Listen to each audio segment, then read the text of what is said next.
Dear Esther was my first foray into writing music for games.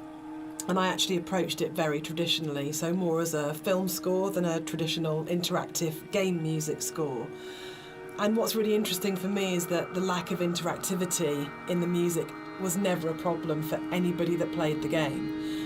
And that's a separate discussion, but there's a big schism between game music composers of how much the music should be following the player at all times in terms of interactive music. But one of the reasons I wanted to say something at this point was that this was my little first journey into thinking about how you write music for games rather than films. So I had this song that was a certain length, and Dan said, well, we don't know how long the player is going to take to traverse through that space. And I thought, oh no, he's right, and slightly panicked. So this was a very simple solution where the song was split in half, and then I wrote some drone music that could just play for as long as was needed as the player walked through the space, and then the second half of the song would seamlessly play. And it's very, very simple, but it's quite emblematic for me in terms of my career, because it was the first time that I had to think about the player. Because with film music, it's so simple. You know exactly what's going to happen when. But this concept of interactivity was so new for me. So I kind of look back at it fondly because it's quite a basic approach to, compared to something like Everybody's Gone to the Rapture, where that was an open world adventure where I had to really think about the player and their movement through the space. So I kind of look on this very fondly, this moment in the game. I don't know when the paper origami boats first came into things with Esther, really, but it felt like a really amazing metaphor of taking these letters and folding them into boats and then letting them leave the island, because you at this point in the game is kind of the realisation is there that this isn't going to end well, and that the narrator is never leaving the island. And the idea that this kind of, again, the idea of communication, or the attempt or failing communication, or trying to speak through the coma, or whatever it is, however you want to interpret it. But the idea of putting the boat in the underground river really felt like it kind of reinforced that sort of dream-like kind of quality of the caves, of actually there's something really sad about this one boat, because when you see it go past, you know that even the boats aren't going to leave the island. Like this is something which doesn't have a tidy, neat kind of like resolution, and there's, even if you don't sort of think about it to that sort of level of depth, there's just something, it's one of those things that I really love about games that you can do, where it's just a moment that has a really distinct emotional tone to it, that you go, there's a pause when you see that boat goes past, that I just think is, it's something special you can do with kind of media like games.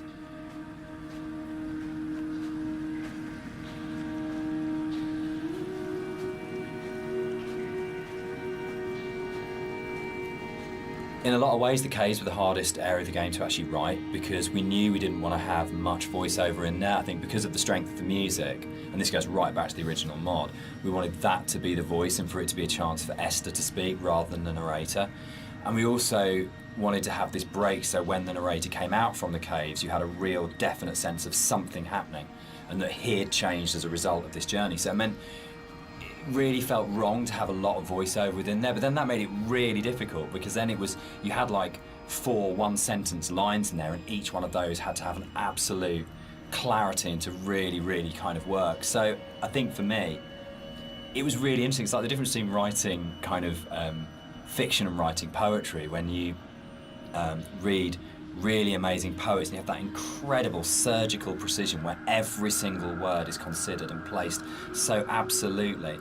And rather than being able to kind of, because the narrator rambles quite naturally, you could kind of get into the flow of the narrator's ramble in other places in the level, and this was a real challenge, because suddenly I was having to write like a poet, of going, every single one of these words, every single cadence, every single sound has to be absolutely perfect, or it'll just feel like the narrator's voice is intruding on the rest of the experience. So it was, I think definitely the most challenging area of the game as a writer.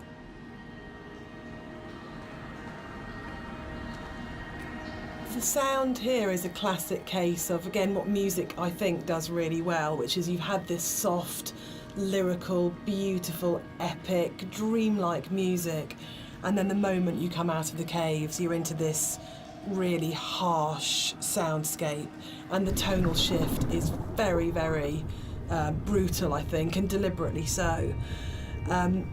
You have very little music when you come out of the caves. You hear the wind, and it's a classic case of foreshadowing. So we know from this point that things are probably going to get bleaker, more difficult. And yeah, it's something that music does really well, I think, which is that emotional signalling and signposting. This whole area moved, didn't it? The original mod, this was a cave right at the beginning of the caves where everything was written, and it moved to the back end of the level, and we have this long corridor that's full of these kind of it's the point of high madness, I think, in the game, isn't it? Yeah, it's kind of just where you feel like you're losing the plot completely, both like visually and auditory, and you know, it's kind of like this really frenetic moment for me. I think it's where you feel most that you're underneath a mountain, and you feel the weight of that mountain, and just I loved the idea when we were, you know, putting through it of what would it actually take to do this, like to actually paint all these symbols and what is going on. And it really is quite an explicit kind of thing of madness, of going, you would have to be insane or very, very disturbed to actually do this, and what is the process that this person's trying to work through, what they trying to achieve by this. And I think it really strengthened it, making it a crawl through a tunnel as opposed to just a static location.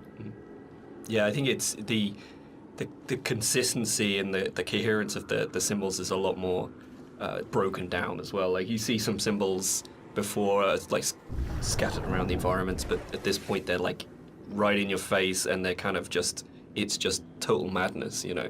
Any kind of meanings have been crossed over and confused, and, you know, I think it really helps to bring the tension up at this point at a level as well. So you're kind of coming out of this dreamlike state a little bit. Yeah, you kind of know that you're getting towards the end of the serenity into something that's a bit more disturbed than that. Yeah.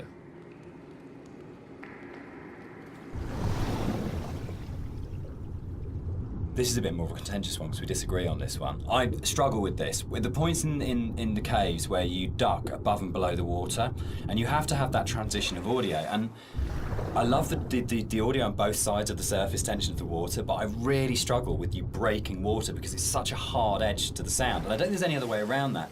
And you need to have those moments where you do go underwater because it's so important. But it's one of the areas that's never sat very comfortably with me, because I feel like in a level which hasn't got a single edge in it, it's the one edge within it that breaks me. And that's why I think it's so successful, because you've been lured into this completely hallucinatory, dreamlike world, and then all of a sudden, as a player, you're literally gasping for breath. You're coming up for air. And I think when we're talking about that metaphor of the body, for me, it's so about birth, and it's about this coming through the water, and actually it's a moment of realization for me, but you're having to go back under again, and you're diving down. So for me, without wanting to sound incredibly pretentious, it's about the fight between the conscious and the subconscious, and that struggle. Booyah! There's actually a really interesting thing about that underwater section there, though, is that, I don't know if you remember, but you had a certain piece of music that plays when you're underwater, and to me, I really like that. It's kind of like because at this point it's kind of like a very calm, relaxed type of a journey, and you go on the water and it starts to break apart a little bit, and it's almost like, you know, that kind of psychosis is still there. It's not complete bliss at this point, and and it helps to build the atmosphere up to this final jump. So we're both saying that Dan's wrong? Yeah. Excellent. Yeah. That's good. That's the way it should be.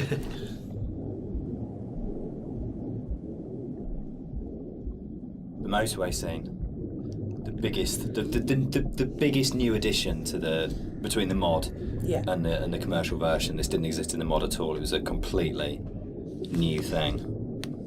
Yeah, it's I wasn't sure where the idea spawned from to have this scene, where I just sort of went off, or we discussed it, or I can't remember. You know, I can't remember. Can you remember? It just kind of appeared, didn't it? And then yeah, it was just this kind of. I think for me, actually, I remember being some technical difficulty between the drop and then coming out at the end part, but it was like, it was the same thing that we dealt with in the past of like, how do we not kill the player? From a technical standpoint, I think it might have been something to do that, but it was also, you know, I can't remember where the whole thing came from. I think it's my favourite point in the whole game, actually. I think it's just it's quite shocking, and it's so surreal, and it's so beautiful.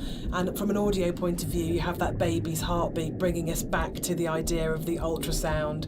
Was Esther pregnant? And it's one of those moments that I think everything just kind of collates together, and it's so unexpected. Yeah, for me, it's like a moment of realization. Yes. It's like, it's, you know, it's coming to terms with something almost, you know. Whether or not what actually is going on at the moment is real, this did happen. There's kind of an absolute. I remember playtesting it, and I didn't know that the car can get switched out with a hospital gurney, and I must have played it. I was like 3 or 4 times into playtesting it, and the first time it switched out and it was a gurney, and I really remember kind of sitting there and going, "Oh God, that's just," and really being just stopped in my tracks by it. And it's one of those weird things you get when you're making a game, that you know you'll never have those moments that a player does, where you know it all so well. It's really, really rare to be in a situation where you actually get a genuine, fresh player's eye view on what you're making. Yeah, I was always a bit worried that it was maybe a bit too literal. Like we gone a bit too literal with that. But I think looking back at it now, there's still a lot of strangeness going on there. Obviously, the whole scene is unusual, but there's still these like very subtle details that are there that kind of still making you think, what does that mean? Like I think if you look closely, there's like coins scattered around and things like that. It's And for me, it's, again, sorry to keep going on about it, but it's about layers of subconscious for me. That you start overground, you go into the caves, you go deeper, you're falling down, it's going down the rabbit hole effectively, and then you go to the deepest level, and that's actually the truth, that's the reality, that's what happened.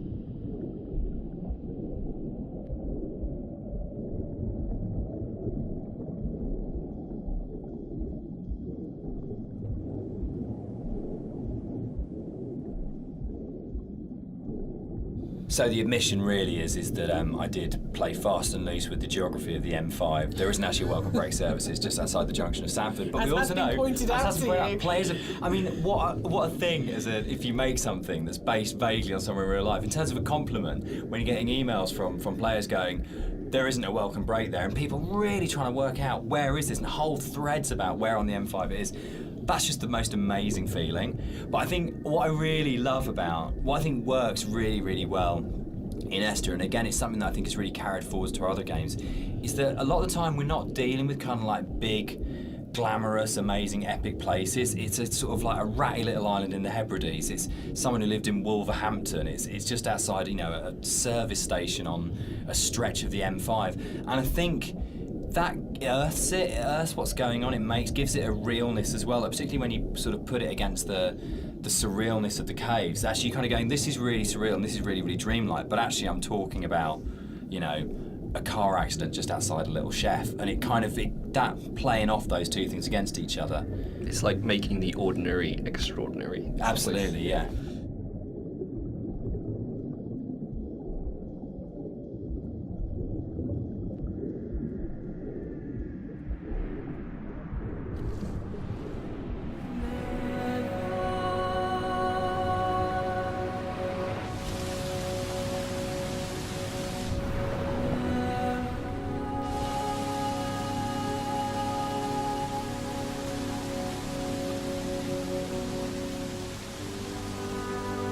This scene for me is like really, really iconic because it kind of brings this idea of the caves being an inward journey through the body together. It's really kind of like a symbol of rebirth, and it actually brings together a lot of the visual goals that I wanted to achieve with a lot of the symbolism in the game. Like I've talked a little bit about how The environment was kind of designed to provoke emotions, and kind of the impressionistic style gives you just enough information to make you think of things and feel things. But this is probably like the antithesis of this. And the whole feeling of rebirth here is quite strong. I know Jess. Yeah, the music's really supporting that. Yeah, because we've gone, she sings always, always throughout, you know, we've got always, always, and then she sings never, and a moment of absolute soaring. It's the climax of the music. As you come out of the water and the music kind of swells, and you just kind of, it is like a moment of change has happened in some way, and I it's think rebirth, isn't it? For me, it's his moment of clarity and acceptance and understanding of the reality of what's happened. And you're literally moving towards the light at the end of the tunnel. You're actually doing that as you go through. But the music, especially, I think before the music got layered in, that scene was nowhere near as kind of powerful for me. Like, that kind of just totally made it.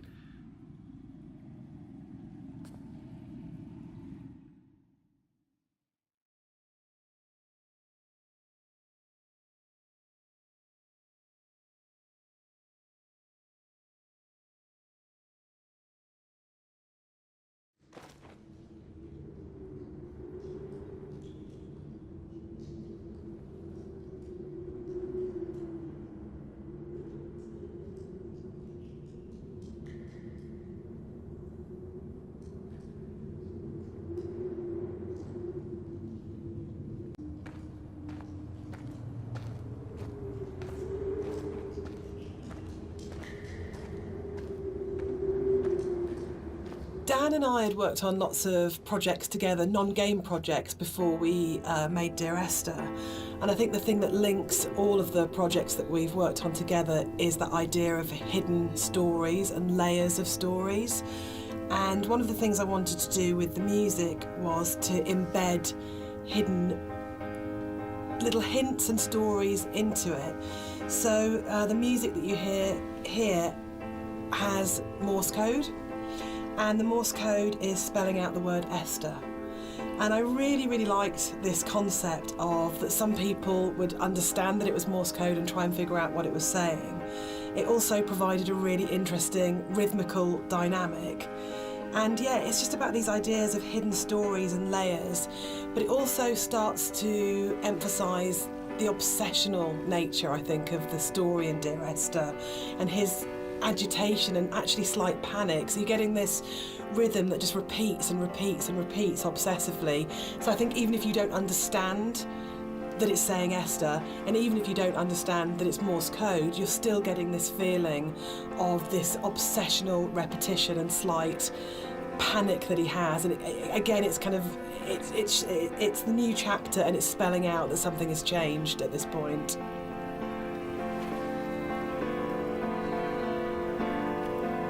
It's probably the level which has changed most from the original mod, I think. It's much, much bigger than the final level in the mod. And one of the major changes in there is in the original mod, the whole side of the cliff face was covered in painting and writing, and a lot of that moved inside to that corridor in the caves where it's really obsessionally painted on.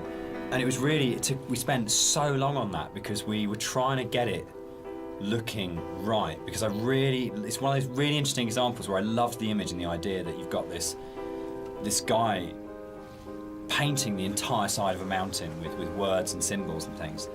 But it was really interesting, when it went into the rebuild, it just never worked. And I think it was because the environment was so crude in the mod that those symbols and that painting became the focus of the level, and it changed the feeling of the level completely, when actually that just wasn't something we could realise in any way, that not even technically, but just didn't artistically look and feel right.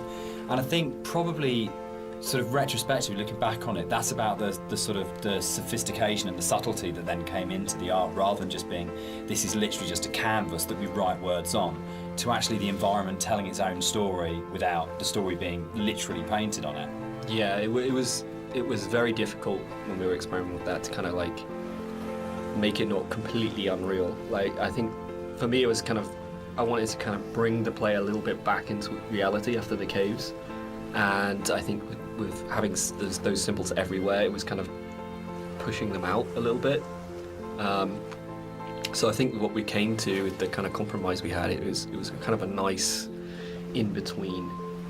Yeah, it didn't feel like a compromise to me. It felt really? like, no, Cool. it felt like it didn't Good. work, but it kind of, but those symbols were coded. Like there's the hill in the background when you're standing right at the end of the boat and you look back and you suddenly realise that the shape of the mountain is the shape of a woman lying on her side asleep. And that, I remember seeing it for the first time around and going, it's saying the same things, but it's saying it in a much, much, much subtler way than in the initial layer. But it was definitely challenging going back to how do you have a deep, complicated, subtle art style, but still manage to have something which is very sort of stark and symbolic laid over the top. It was much more challenging. I think one of the most fascinating things for me about planning this director's commentary has been that in previous years, when all the three of us have talked about Dear Esther, we've talked about the interpretation of the player. But actually going through this together, post having made it, we're still surprising each other. Yeah, and I think that's really, really interesting for me, because it shows that we left interpretation for each other and that we trusted each other actually just to get on with it. And because we each brought our own special and unique contribution to the game, we didn't have to, in a way, talk it to death or say you have to justify every idea you have or talk it to death or explain it. That Rob's idea that the island is very tainted and corrupt, and my idea that Dan didn't know that the whole level of the caves is a birth metaphor. I think it's really amazing that we're still finding out things about the game that we didn't know. I think it was nice when I came onto it, because Dan was basically like, he gave me a bunch of materials, but he left me to my own devices for a lot of it, and we kind of like, I'd finish the level and Dan would play it and give me some feedback, but he was very kind of like hands off at the beginning, which was really nice, kind of.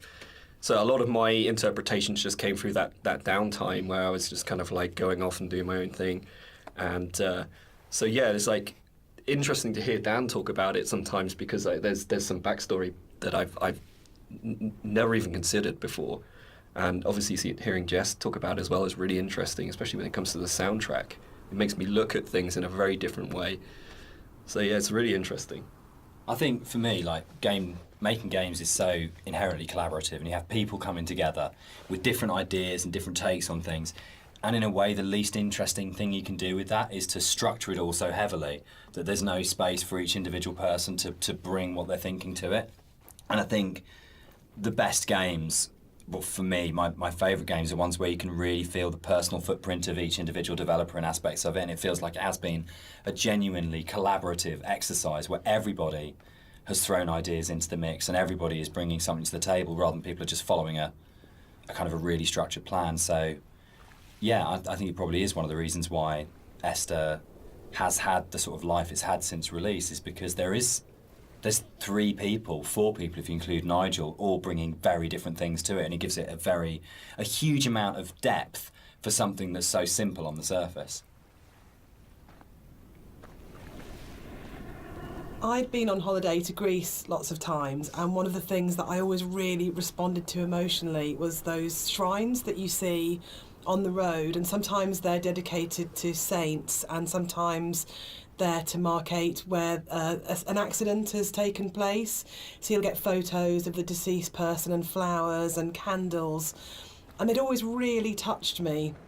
And so I said to Rob, I think it would be amazing to get these into the game somehow, and then Rob took that idea and ran with it, and I think they're so successful and they're so beautiful and they're really moving, and I think it's because you had this elemental scale, you have the island and it's huge and you have that scale, and all of a sudden you come around this corner and it's absolutely brought back to the human scale again and to that relationship of the individual.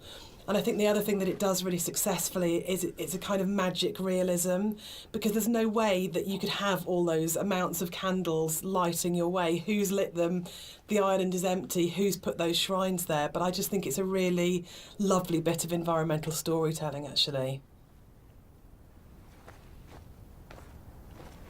One of the really nice things about the move from mod to the commercial version is that we had a couple of years worth of the community talking about the game before we went back into it again. And one of the things that I read on a forum was that someone had constructed this amazing version of the story where they'd decided that the narrator was Paul. And I hadn't thought of that. It was never part of the original writing. And I thought, that's so amazing that as a writer, your audience can find something in what you're doing that you hadn't thought of. So it was really important when we went back in to record the additional set of voiceovers. I thought, I absolutely want to do this. I want to take this idea that's come out of the fans and to run with this and to add an entire new sort of stream of story in there. So we added in a couple of cues within the force level that intimated much more strongly that actually Paul wasn't this other character who caused the accident, but actually you were responsible for everything. But again, it was then trying to find that balance of not overcooking it, so you weren't led to that idea, but just if you happen to have the combination of just a couple of narrative units, then you would possibly come to that interpretation. But it was really amazing to be able to say, it felt like giving something back to the fans that had enabled us to make the remake in the first place. And it's always a lovely moment as a developer to be able to recognise your fan community and kind of say, thanks, this one's yours, this one's here for you. What's fascinating to me, Dan, is that you're an atheist, but each of the 3 games that we've made are so strongly about religion, either the language or taking allegories and stories. Why are you so drawn to it? I think I'm really interested in people and the stories that make up people. And I think there is like in the Bible, like most kind of religious texts, it's not about what it is, it's about what is behind what it is, and that's what you're really getting to, is the idea of the sort of the parable or the metaphor. And it really felt like, particularly with Paul on the road to Damascus, is a story that many people know and we can understand, and it's about redemption and consequence and guilt and transformation and who you really are and what that means. And it felt like just a really strong, powerful way of making it very accessible, the narrator's kind of inner turmoil, in a kind of a story that we know really well. And there's a universality to those kind of questions that, whether it's, Christianity, whether it's Islam, whether it's kind of Buddhism, that they're asking very broadly similar questions. What does it mean to be human? What does it mean to be a good person? How should we behave to each other? How should we feel about the world we're in? And it's a really powerful way of speaking to a lot of people. And I think that's always been really important as well, is that it's about saying, no matter who you are or what your kind of like outlook on life is, whether that's faith-based or secular, that we are all effectively asking the same questions. And that's why I think all our games kind of tend to be around those questions.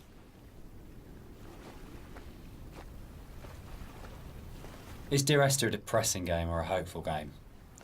For me, it's kind of like a mix of both, really. I think, like, my interpretation is kind of like, always feel like kind of depressed when I think about the kind of turmoil that this guy's been going through for God knows how long, and the kind of environment he's been in, and all these events surrounding his story. But for me, I always feel like a little bit hopeful at the end. The conclusion just feels like a relief, and like this is kind of all ended in some way.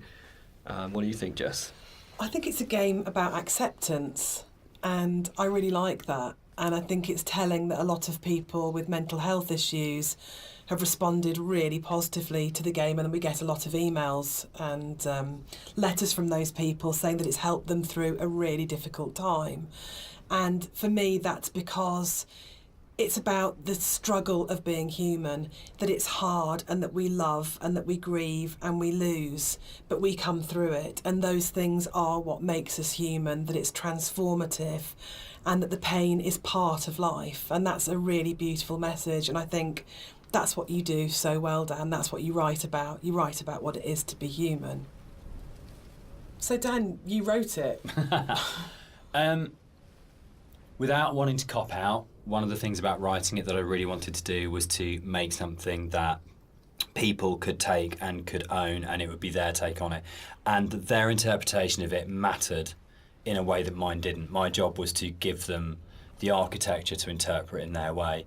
So I think that is a cop-out. I do. I think as a writer you always have. Yeah, I think it's redemptive. But I don't think the redemption is as cut and dried as it's all okay at the end. It's not okay at the end. But there is there is a release, there's an escape, that bad times will happen, but they will end. And they won't always end positively, but they will end. And that's I think, the redemption of it, of saying that this things are never too shall easy. pass. This too shall pass. Which my mum yeah. always says, and I think that's probably the motto of the Chinese room, Yeah, actually, absolutely. isn't it? Like, I don't think it's as kind of openly positive as, say, Rapture had a much more strongly positive end. I don't think Esther has. I think it's much greyer than that. But I think fundamentally it's about coming to terms.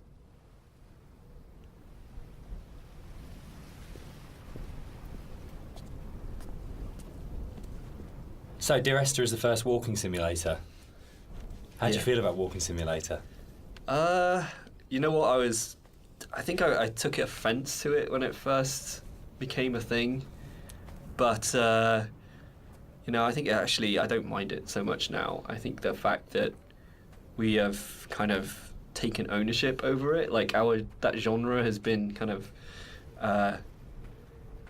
made our own by not just our game, but like a bunch of different games that kind of embraced it. I don't know, what do you guys think? Well, I'm still really confused about the need to categorise in games, probably more than any other creative industry, and I think it shows that games have a long way to come in terms of how we describe an experience. So I do agree with Rob that it's really positive that we reclaimed Walking Simulator, but I still find it reductive, possibly, as a term. What about you, Dan? I think for me, it's people want to know what they're buying and what they're getting into, and I think it's so people understand what a walking simulator is now, in a way that if it was like first-person adventure or slow-moving, not very interactive, story-driven games, they're all sort of really very fluffy. But I think if you buy a game and someone says it's a walking simulator now, you've got a pretty good idea what you're getting. And there's been, there's Gone Home, Firewatch, Stanley Parable. There's so many other really good titles that kind of fall within that group of games out there now, that it does have an identity, and I think that's the really good thing about it. I mean, when Esther came out, there was literally nothing. We had no idea how we described it or what we called it. We actually struggled with that quite a lot when it came to yeah, and sort of ended up being sort of like a ghost story, because it felt like it was the closest thing we could get. But it feels like now you can make a game like this and you can say it's a walking simulator, and people will know what it is straight away. Yeah, I think that's the nice thing is there's a whole group of games out there now that quite comfortably put themselves into that category. And so it's like if we were to come out before and just said it's a walking simulator, people would have been like, well, that sounds terribly boring. That doesn't. Why the hell would I play that? But now people kind of are a little bit. Seek them out. Yeah, now people are kind of familiar with what that means. The people out there who actually seek this sort of stuff out, and it's kind of really cool. I mean, me myself, I would actually do that, use that as a term to search. But yeah, I mean, it's a very simplified term for what our game is, and there's obviously a lot more to it than walking. But I think when you look at other genres, they're also kind of very simplified. First-person shooter, role-playing game. It's to me it doesn't seem as bad as any of those other things. The last level ended up being quite a lot bigger than the original mod, and it's also the one where actually the movement around it is in a way the most artificial. There's the big zigzagging cliff paths that basically it's like a series of straight lines from point to point. There isn't a lot of movement, and one of the things that was really difficult to do with that was to not make it feel too much like a corridor and to give it that sort of sense of space and that you were actually exploring somewhere quite natural. I think, Rob, there was stuff which you put in there, like little new beat moments, like the ruins at the edge of the cliff, that just helped the player feel like they were on a journey rather than being pushed through a pipe. Yeah, it was kind of just giving the player the reward for continuing on, and it, kind of still giving them some aspect of exploration and things to discover. I mean, the journey in this one is mostly vertical. But in the spaces where you are going horizontally, there's at least in the original mod there wasn't a lot to see or do. So I just tried like layering in some very subtle things that didn't necessarily add huge arcs to the story, but just kind of added little questions more than anything else. Like I added the dock there with at the end. There's lots of little bits and pieces that have kind of been layered in to really just make it a lot more of an interesting place despite the size.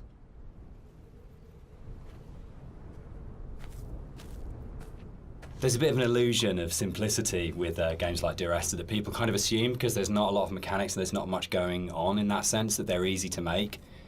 And I think actually it's kind of the opposite in a way, that because they're so simple, everything is exposed and everything has to be exceptionally good for it to work, because you're carrying a player's experience on a fairly sparse, minimal kind of framework, and that really means that every aspect of it has to be produced at a really high quality and has to be done with a lot of passion and a lot of thought. There's nowhere to hide in a game like Esther, and that's something which I think carries through to the best games of this type. You can see with all of them there's a real commitment to kind of depth and a really intelligent way of approaching design, and a real kind of trust in the player and a real assumption that players are smart, imaginative people who want experiences. It's not a game that it's easy to just knock off or to do with any kind of lazy attitude. You have to be really, really passionate and care a great deal and put an awful lot of thought into it if it's going to work.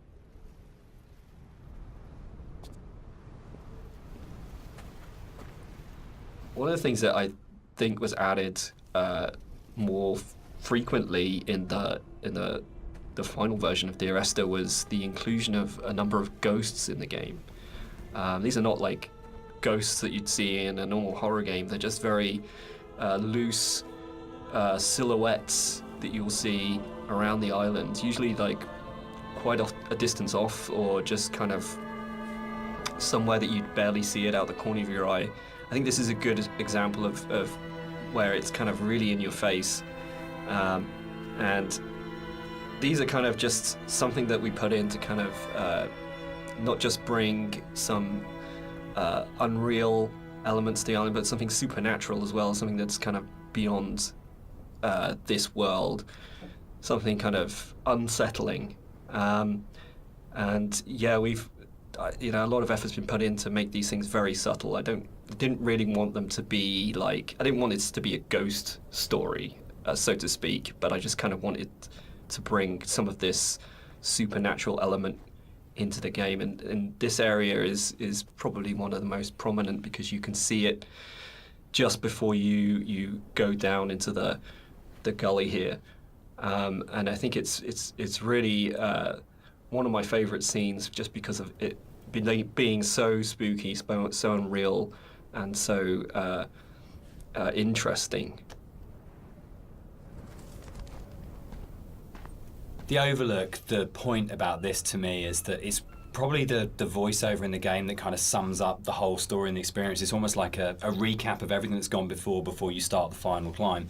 And you know it's that pause before you're going to start the final climb and before the game's kind of builds to a climax. But you can also see the whole level, and it's like the idea that you are standing looking down on your own journey, a bit like the idea of your life flashing before your eyes, or sort of like seeing your body but having an out-of-body experience at the moment of death. And it was really designed to try and get that feeling as the player that you stop and you take stock of everything, and there's a bit of a sense of there's no going back. You take a breath and now it finishes. And I really wanted to kind of achieve that sort of sense, and I think we did. I think it really came together here, that you got that sense of going, right, now this ends, and now I move forwards to it.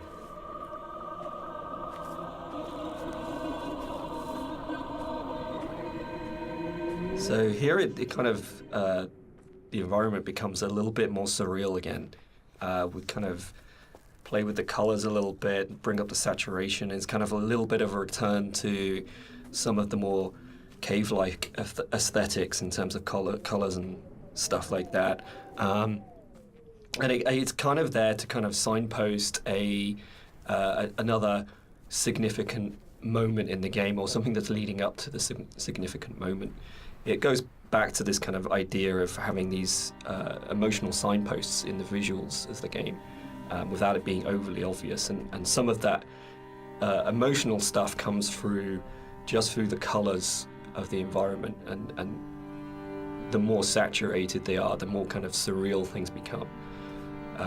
So this is kind of like a turning point in the game. It's kind of like the final notice of you reaching the end.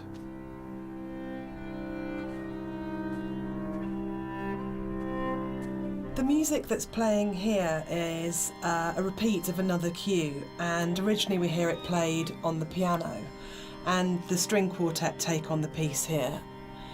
And it's one of those really nice instances where we were in the studio and I had this idea of how it was going to sound, and I thought it was going to be quite full and rich and, yeah, full-bodied. And then one of the string players said to me, "This is wrong, actually, for what we're playing." And they said, let's strip out all the vibrato, let's play it in a really Scottish, plain style.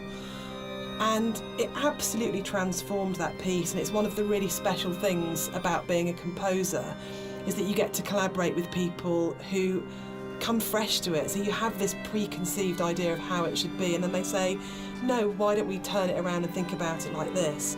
And it absolutely fits and works for that scene, because what we're getting at this point is a sense of fragility, of an ending, and it's almost reminiscent of a funeral procession. It's slow and it's dirge-like.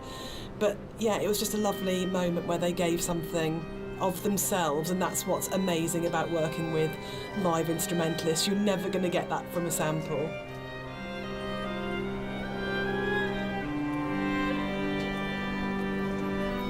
It was possible that this last section of the game could have felt quite laborious and forced because it's two long zigzagging paths that just go up, and there was a real importance to getting it right. Quite a lot of work went into it. I think at this point for me, you probably as a player understand that the narrator's going to die at the end and that this is it. And that unlike where the rest of the island, there's this sense of this could just keep going on forever and ever and ever, and you're going to keep the motif of come back.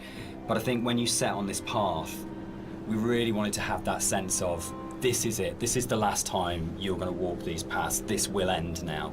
And that sort of idea of going, you're kind of climbing towards your death, but you're also moving towards a point where that glimpse in the caves where you see the motorway and you go, I understand what this is about. For me, the whole path up the side of the mountain is about saying, it's okay. It's that kind of starting to kind of release it and go, it's kind of okay that Esther died. It's kind of okay that the accident happened.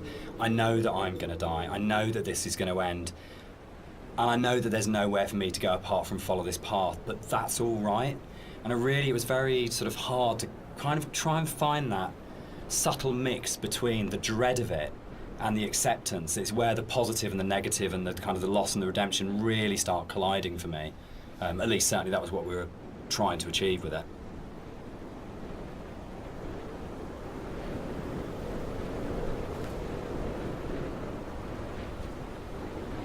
With the climb being quite a poignant moment of the game overall and of the story, it was quite a difficult task to try and make that climb still interesting and not too laborious, because it's kind of this zigzag up there with nothing really. There's no real environment. You just kind of have the sea on one side and the cliff face on the other.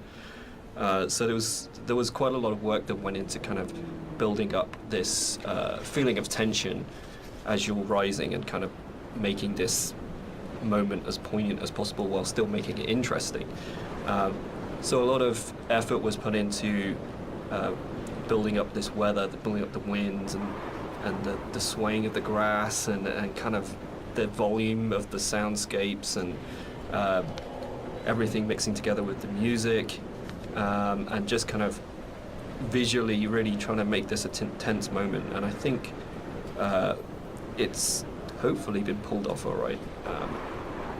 And you'll notice when you get to the top, this kind of tension dies, and that's very purposeful. You'll see no more wind. It's just kind of like a symbolic thing where you're coming to the last moment, the point of no return.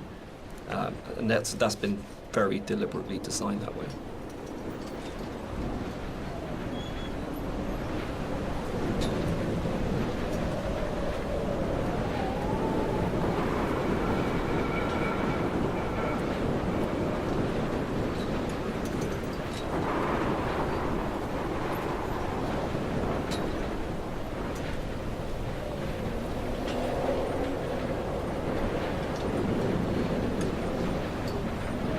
We had a lot of debates, didn't we, about the ending of the game and whether the player should retain control or whether it was okay to go to a cutscene at this point.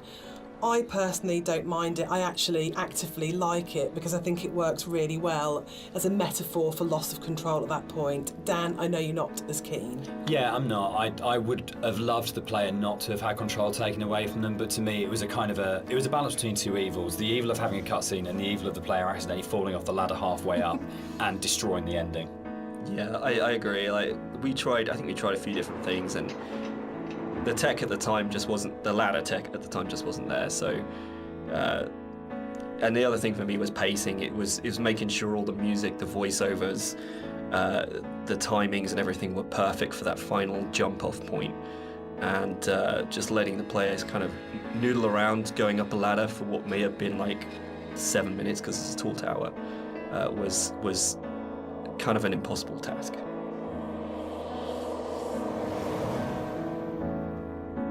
One of the things that I enjoyed the most on working on Dear Esther was Rob's beautiful visuals were so inspiring, but Dan's words are always so amazing to write to. I think that's where we start as a partnership. And the music at the end was so easy to write because that last voiceover is the pinnacle of the writing to me, as it should be, because it's the last VO, so you would have failed if it wasn't good, but it is just so beautiful and moving. And for me, talking about whether it's a hopeful ending, the music is really hopeful at this point, and it signifies to me transformation, freedom, escape, acceptance. Yeah, and it was just a beautiful cue to write, actually. I don't know, I can't remember quite where it came from in the mod, but the moment when we went, or we could put the bird in there and you could see the bird's shadow, and actually it turned from being kind of like a straightforward literal suicide into a metaphorical, or to my mind, kind of like, I always really believed the narrator did turn into a bird just before they hit the ground, and that was really important. I think it's probably the strongest ending in any of our games so far. But yeah, I'm very proud of the way everything came together in that last section. Yeah, I think it's the bird thing is particularly interesting because I think it was in the original mod, but the timings and everything were just all off, and you never really saw the seagull. Yeah, at least the shadow as well. It was all kind of like a little bit broken. And I remember when we went back in, I made a real effort to try and get that shadow just out of the center of the view, so you kind of have this hint of something happening, and I think you can hear the sound of a seagull flapping its wings. It's like very subtle, but like I say, I kind of really like the way that came together. It kind of it's very like say it's kind of like a release, but at the same time there's still this kind of ambiguity there that's kind of beautiful. And I'm really proud that I got the monitor in at the end for an ending of, it goes into the hospital monitor signifying the flat line. And I think it's one of those moments where you never want to be so clever that people notice it and it takes them out of the moment, but it just flows in through the music, and it just feels like everything comes together at that last point. That last VO, Rob's amazing visuals and the music, and it feels like a really, really strong and beautiful ending. And then in the last second, Nigel Carrington's delivery of just those two words have come back, where he just pitch perfect. Yeah.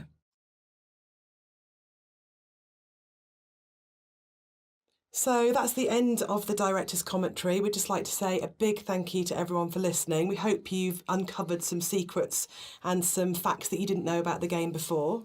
We'd also like to say a huge thank you for buying the game, and for all our fans who've been behind us and been behind the game and have kept it alive all these years. It's a real privilege that it's still out there, still such a title that people love so much. Yeah, and we're really looking forward to the future and what we can create coming up next. Thanks for listening. Cheers. Bye.